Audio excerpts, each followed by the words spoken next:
Kumusta po? Ako si Dr.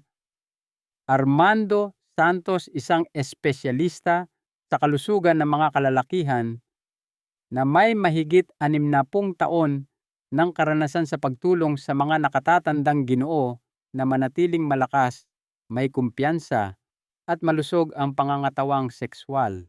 Marahil ay maraming taon na ninyo itong ginagawa, baka nga dekada na. Ito'y pamilyar, pribado at parang walang masama. Pero paano kung sabihin ko sa inyo na pagkatapos ng edad 70 ang isang bagay na kasing natural ng masturbasyon kapag ginawa sa maling paraan ay maaaring tahimik na makapinsala sa inyong puso, makapagpasikip ng mga daluyan ng dugo, at maaaring magpaikli pa ng inyong buhay. May isang lalaki, si Mang Ernesto, 77 anyos, na pumanaw ng mag-isa sa kanyang silid tulugan. Ang sanhi, isang simpleng sandali ng sariling kasiyahan na nauwi sa isang malagim na pagkakamali. Maaaring nasabihan na kayo na ito'y ligtas, pero habang tayo'y tumatanda, nagbabago ang ating katawan. Bumabagal ang sirkulasyon, mas matagal ang paggaling, at ang dating nakasanayan ay maaaring biglang maging mapanganib. Sa video na ito, ibabahagi ko ang 4 na kritikal na pagkakamali na madalas gawin ng mga nakatatandang lalaki at kung ano ang dapat gawin sa halip. At huwag palampasin ang pagkakamali bilang 3. Ito ang pinakakaraniwan at pinakamapanganib.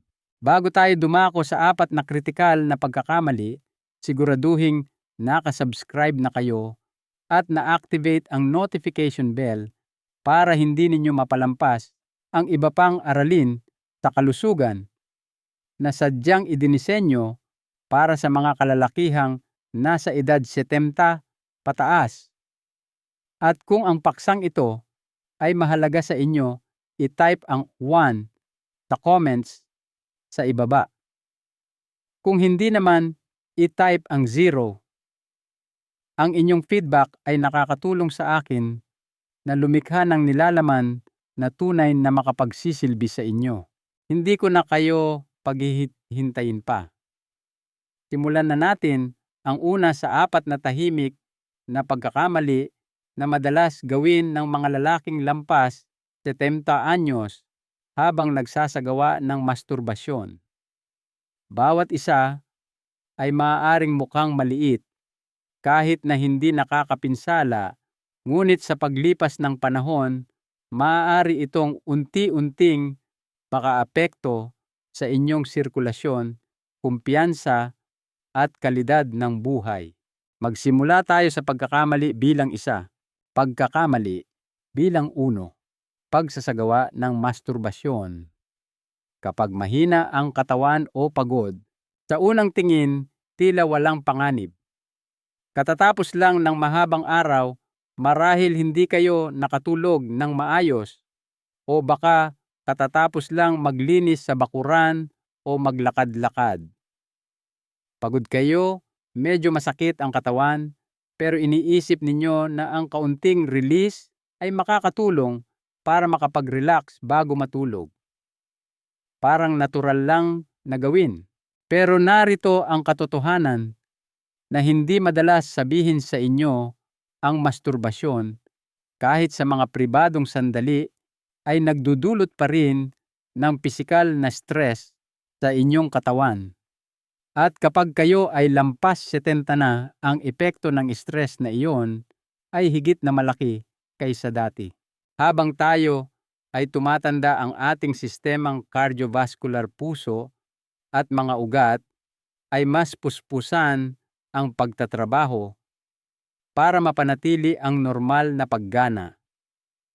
Ang puso ay hindi na kasing episyente sa pagbomba, ang mga ugat ay nawawala ng kaunting elastisidad at ang presyo ng dugo ay madalas na hindi na gaanong matatag. Kapag kayo ay pagod o ubos na, ang reserbang enerhiya ang inyong sistema ay nasa ilalim na ng strain. Idagdag pa ang pagbilis ng tibok ng puso, tensyon sa kalamnan at pangangailangan sa daloy ng dugo na kaakibat ng masturbasyon at maaaring nailalagay ninyo ang inyong katawan sa isang mapanganib na sitwasyon nang hindi ninyo namamalayan. Ang panganib ay hindi lamang teoretikal. Marami na akong nakausap na mga nakatatandang lalaki na nagsabing nakaramdam sila ng pagkahilo, pagkalito o hirap sa paghinga pagkatapos ng mga pribadong sandali. Sa ilang kaso, biglang tumaas ang kanilang heart rate. Ang iba naman ay nakaramdam ng kakaibang paninikip sa dibdib o kakapusan sa hininga na hindi nila naranasan dati. Isang lalaki, si Mang Lito, 74 anyos, at maayos naman ang kalusugan, ang bumagsak sa kanyang banyo matapos magsagawa ng masturbasyon isang gabi pagkatapos ng mahabang araw ng pagtatrabaho sa bakuran. Ang kanyang katawan ay pagod na at ang huling pagsisikap na iyon na dapat sanay sandali ng kaginhawaan ay nauwi sa isang emergency. Ang hindi napagtatanto ng karamihan sa mga lalaki ay nasa mga estado ng pagkapagod o dehydration, ang kakayahan ng katawan na i-regulate ang presyon ng dugo ay nagiging hindi matatag. Ito ay maaaring humantong sa postural hypotension, kung saan ang masyadong mabilis na pagtayo o pag-upo habang o pagkatapos ng orgasm ay nagiging sanhi ng mapanganib na pagbaba ng presyon ng dugo. Kasabay ng natural na pag-release ng tensyon, maaari itong magdulot ng pagkahimatay, pagbagsak, o kahit na mga komplikasyong may kaugnayan sa puso. Ang emosyonal na epekto ay kasing halaga rin na maunawaan. Maraming nakatatandang lalaki ang natatakot pag-usapan ito. Ang ilan ay nahihiya na ang isang simpleng bagay ay maaaring humantong sa mga komplikasyon. Ang iba naman ay binabalewala ito, iniisip na hindi na ito mauulit o pagod lang ako noon. Ngunit ang tunay na panganib ay nasa pag-uulit ng gawi nang hindi kinikilala ang pattern. Sa paglipas ng panahon, ang pagpilit sa inyong katawan kapag ito'y humihingi ng pahinga ay unti-unting sumisira sa inyong tibay. Pinapataas nito ang inyong panganib sa cardiovascular strain, nakakagambala sa balanse ng hormone at nakakaapekto sa inyong kakayahang makaramdam ng kumpiyansa, koneksyon at kontrol. Upang maiwasan ito, kritikal na piliin ang mga sandali ng sariling kasiyahan kapag ang inyong katawan ay nakakaramdam ng sigla at handa, hindi kapag kayo ay lupaypay. Makinig sa inyong enerhiya, uminom ng tubig, umupo, huminga. Hayaan ang inyong katawan na nasa estado ng kaginhawahan, hindi pagkaubos. Ang simpleng pagbabagong ito ay maaaring maprotektahan ang inyong kalusugan, mapanatili ang inyong sigla at gawing mas kasiyasiya at ligtas ang karanasan. Dahil ang tunay na layunin ay hindi lamang kasiyahan, ito'y kahabaan ng buhay, at bawat maliit na desisyon na gagawin ninyo ngayon ay nakakaapekto kung gaano kayo magiging kalakas, may kakayahan, at buhay na buhay bukas. Ngunit kung nagulat kayo riyan, hintayin ninyo ang ikalawang pagkakamali.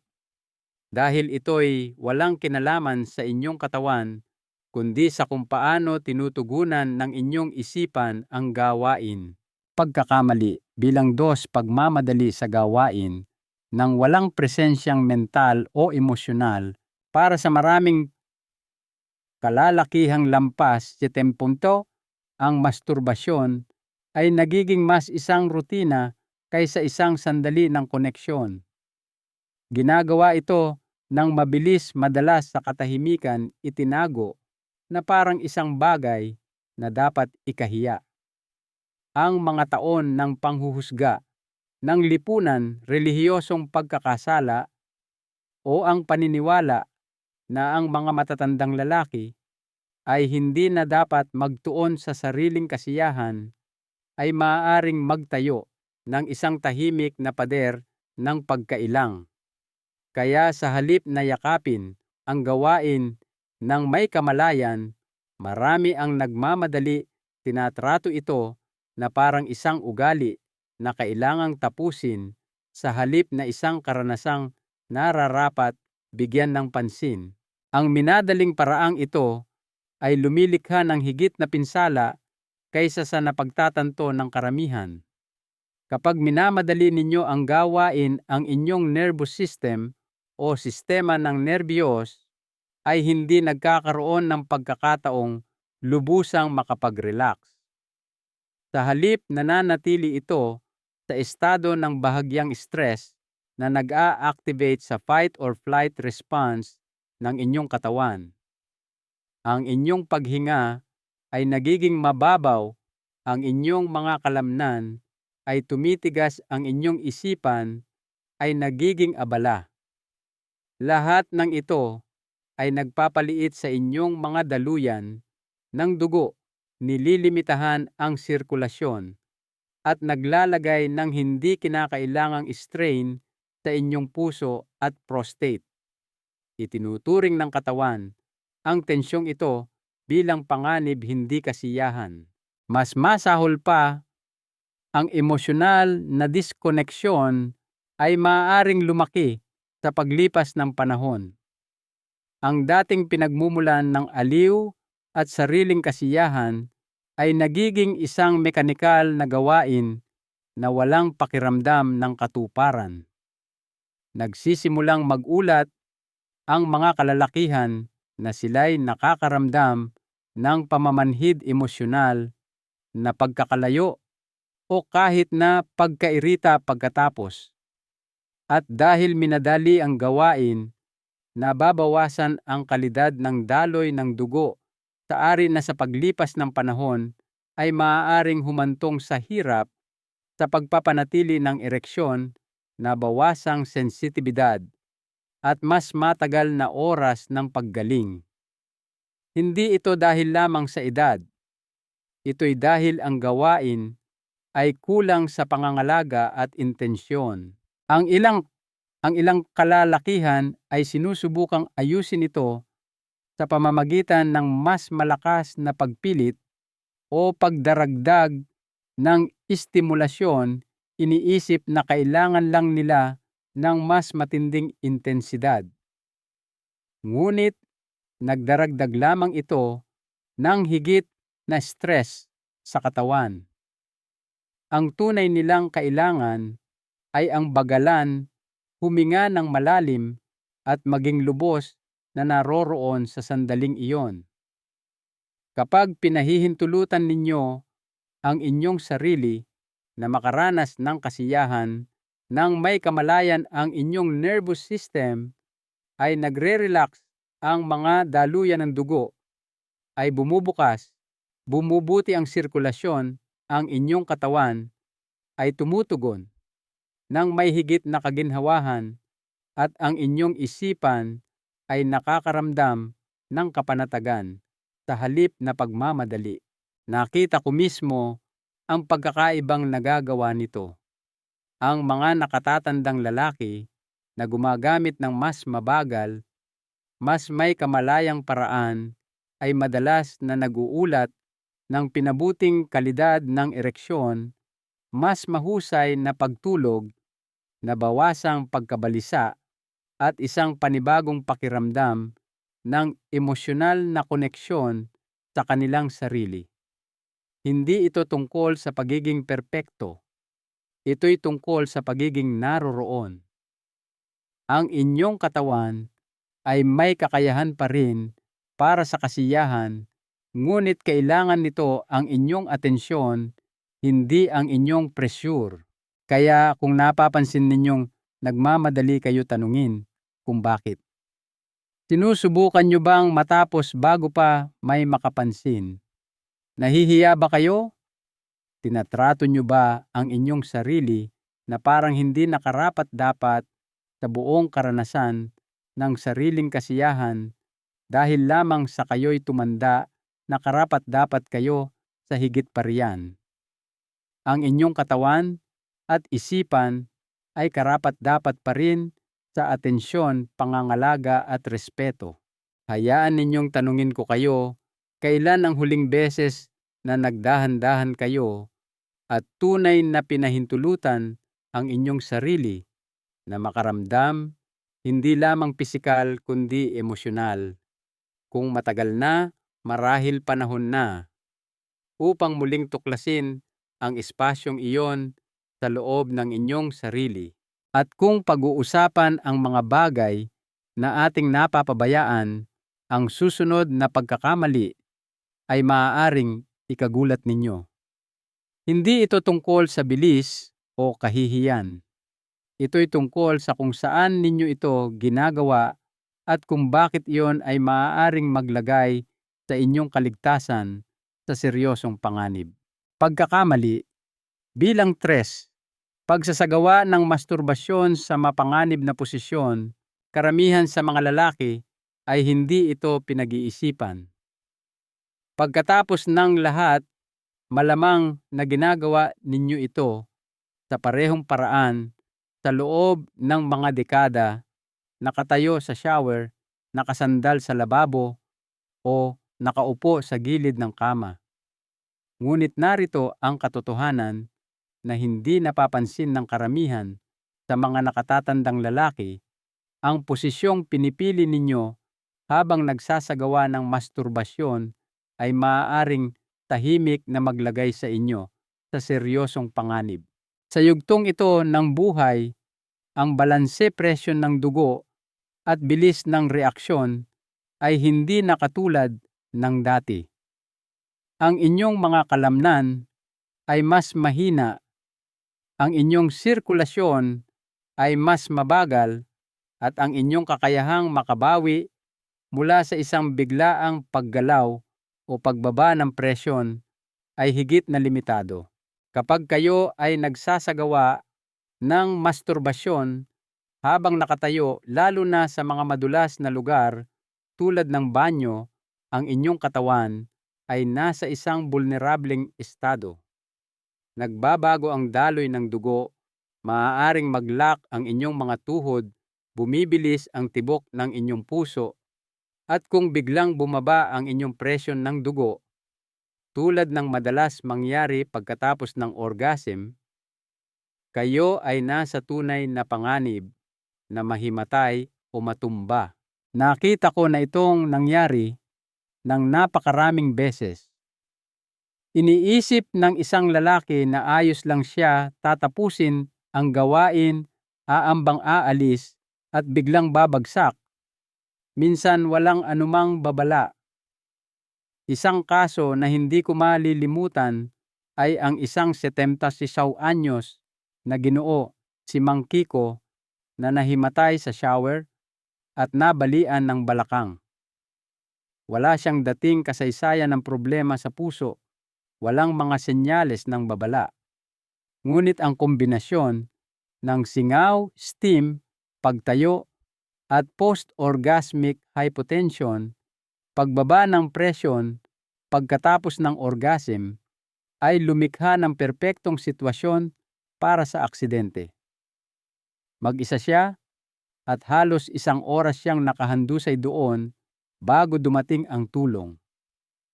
Ang pinsalang iyon ay nagpabago sa kanyang buhay.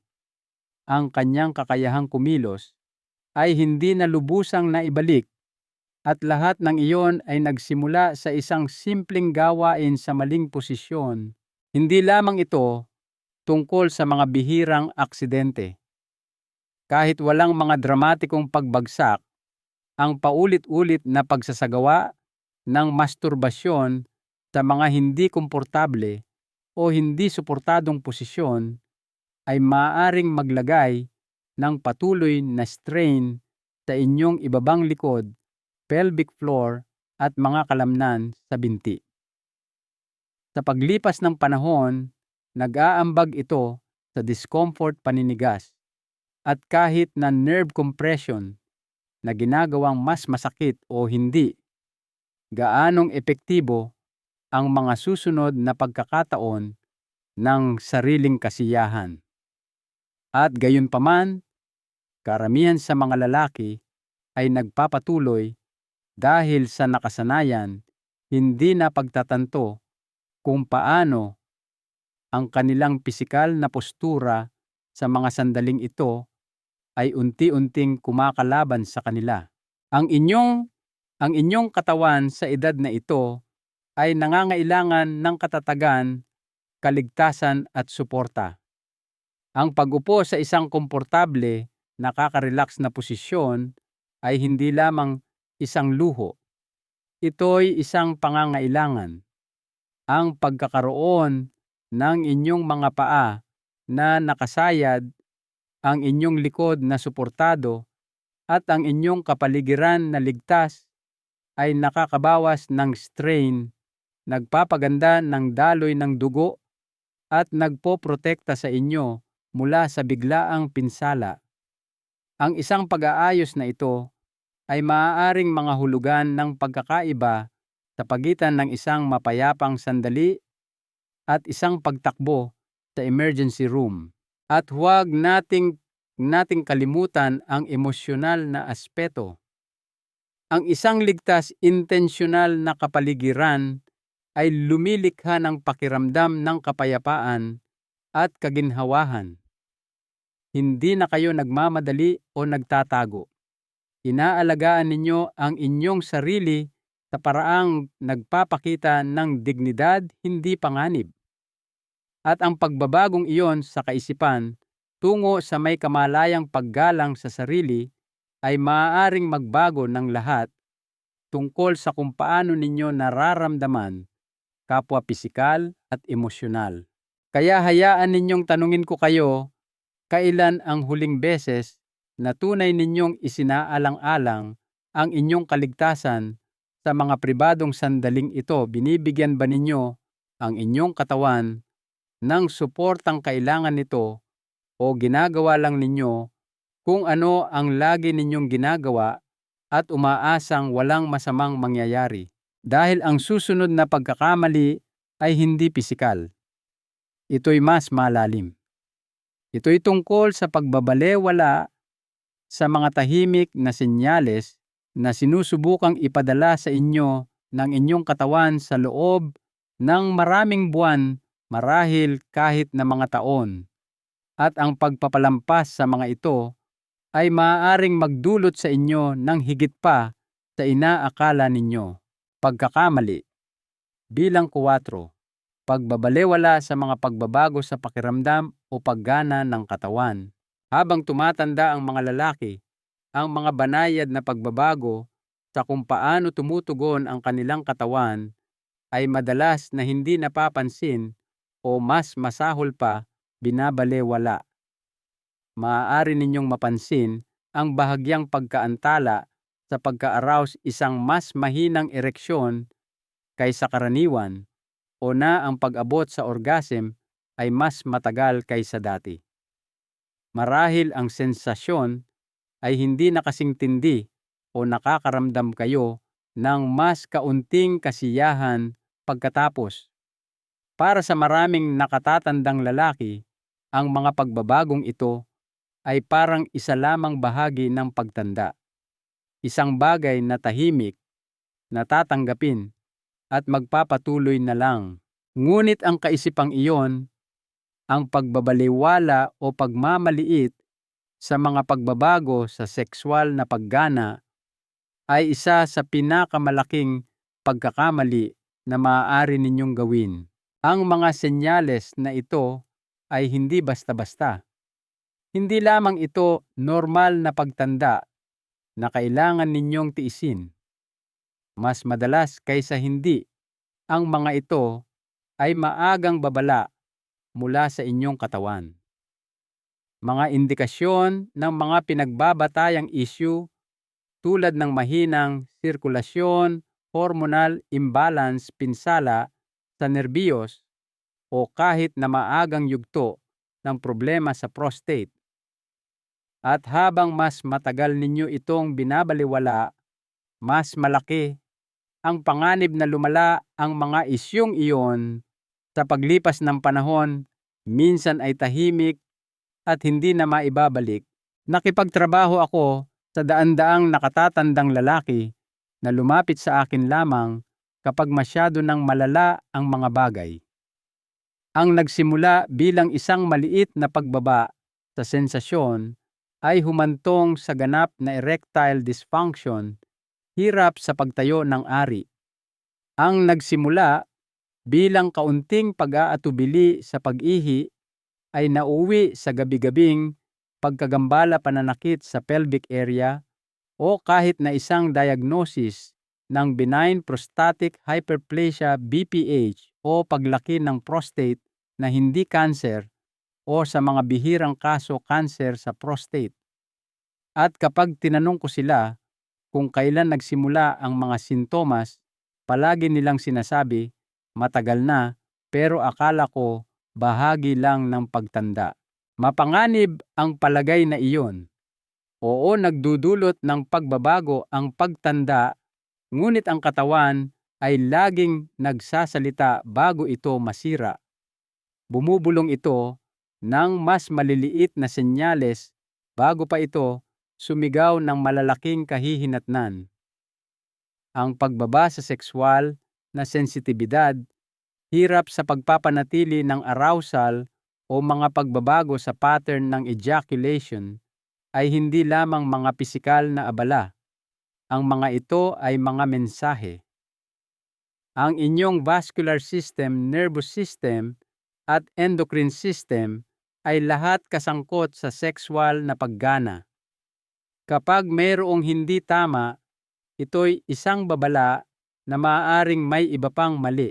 Ang lalong nagpapalala sa pagkakamaling ito ay ang kahihiyan o pagkapahiya na nararamdaman ng maraming lalaki kapag nagsisimula na nilang mapansin ang mga pagbabagong ito.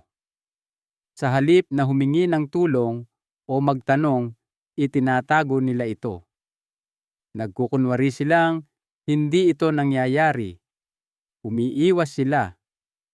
At sa paggawa nito, hindi lamang nila naaantala ang posibleng paggamot, nagsisimula rin silang mawalan ng kumpiyansa, sariling kasiyahan, at ang pakiramdam ng koneksyon sa kanilang sariling katawan. Ang magandang balita ay maaari itong mabago. Kapag binibigyang pansin ninyo ang mga senyales ng inyong katawan, kapag itinigil ninyo ang pagbabaliwala sa mga bagay bilang pagtanda lang, maaari kayong gumawa ng maaga at epektibong aksyon.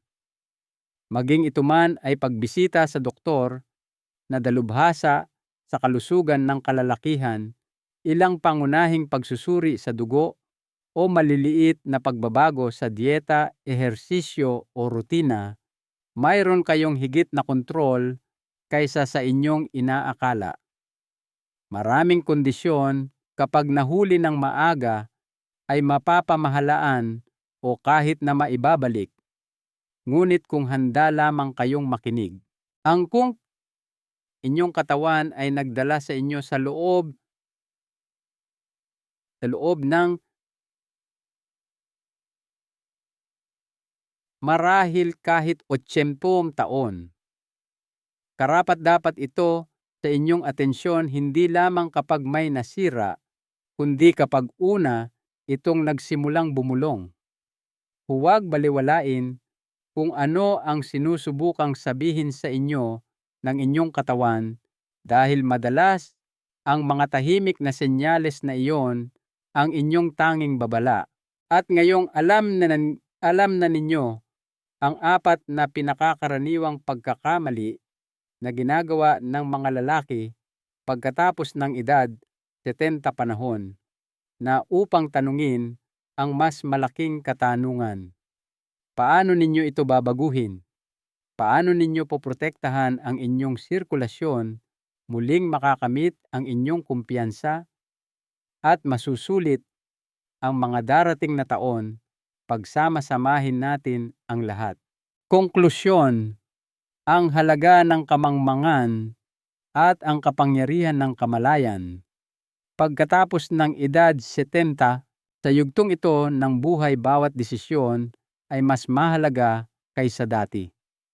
Ang mga pagkaing kinakain natin, ang mga rutinang sinusunod natin, kahit na ang paraan ng ating pamamahinga, lahat ng ito ay may mas malaking bigat. At oo, kahit na ang isang bagay na kasing pribado at tila hindi nakakapinsala tulad ng masturbasyon ay nararapat sa parehong antas ng kamalayan. Ang mga pagkakamaling tinalakay natin ngayon, maging ito man ay ang paggawa nito kapag pagod na pagod ang katawan, pagmamadali ng walang emosyonal na presensya, pagpili ng hindi ligtas na posisyon o pagbabaliwala sa mga banayad na pagbabago sa katawan, ay bihirang pag-usapan. Ngunit naaapektuhan nito ang hindi mabilang na kalalakihang lampas 70 araw-araw. Ang trahedya ay hindi dahil sa pagkakaroon ng mga pagkakamaling ito. Ang tunay na trahedya ay hindi ito naririnig ng karamihan sa mga lalaki hanggang sa huli na ang lahat. Isipin ninyo ilan sa atin ang naturuan na ang paraan ng pangangalaga natin sa ating sarili ng pribado ay nagbabago habang tayo'y tumatanda, na ang parehong gawain na ginagawa natin sa loob ng mga dekada ay maaaring mangailangan ng mga bagong alituntunin, mga bagong hangganan at isang bagong uri ng atensyon sa ating mga huling taon. Ang katahimikan sa paligid ng paksang ito ay nag-iwan sa maraming nakatatandang lalaki sa dilim, nahihiya, nakahiwalay, at minsan ay hindi namamalayang inilalagay ang kanilang sarili sa panganib. Ngunit narito ang nais kong tandaan ninyo, ang pagtanda ay hindi nangangahulugang katapusan ng kalusugang sexual o sariling kasiyahan. Hindi ito nangangahulugang hihinto na kayo sa pag-aalaga, pagdama o pag-i-enjoy. Ang ibig sabihin nito ay ang inyong katawan ngayon ay humihingi ng mas mataas na antas ng respeto at pangunawa. Dapat kayong makinig ng mas maingat. Dapat kayong magdahan-dahan. Dapat ninyong tratuhin ang bawat sandali, oo kahit ang mga pribadong sandali, ng may pangangalaga at dignidad na nararapat sa inyong katawan matapos ang 7 dekada ng pagdadala sa inyo sa buhay. Nakita ko ang pighati ng mga lalaking naghintay ng masyadong matagal bago magsalita, mga lalaking binaliwala ang mga senyales hanggang sa hindi na nila kaya, mga lalaking dumanas ng stroke, atake sa puso o pagbagsak na maaaring naiwasan kung nalaman lang nila ang mas mabuting paraan. Ngunit nakita ko rin ang transformasyon ng mga pumili na kumilos, ng iba na yumakap sa kamalayan, gumawa ng mga pagsasaayos, at muling nakuha hindi lamang ang kanilang kalusugan, kundi pati na rin ang kanilang kumpiyansa, sigla at kagalakan. Kaya ngayon ay hindi lamang isang babala, ito'y isang paanyaya. Isang paanyaya na kontrolin ang sitwasyon, na itigil ang pagwawalang bahala sa mga rutina na maaaring tahimik na nakakapinsala sa inyo. makipag-usap sa inyong doktor, uminom ng sapat na tubig, umupo huminga damhin at higit sa lahat, maniwala na karapat-dapat pa rin kayo sa ligtas, makabuluhan at kasiyasiyang sariling kasiyahan. Hindi ito tungkol sa takot. Ito'y tungkol sa kalayaan. Ang kalayaang tumanda ng may karunungan, ang kalayaang muling makaramdam ng koneksyon, at ang kalayaang mamuhay sa mga darating na taon nang may mas kaunting pagsisisi at mas maraming lakas. Kaya tinatanong ko kayo, ano ang gagawin ninyong naiiba pagkatapos ng araw na ito? Kung nanonood pa rin kayo, mag-comment ng 1 sa ibaba para ipaalam sa akin na narito kayo at handang alagaan ang inyong sarili sa bawat paraan na mahalaga. At huwag kalimutang mag-subscribe para sa mas maraming payo na makapagliligtas buhay na sadyang ginawa para sa matatatag at matatalinong kalalakihang tulad ninyo.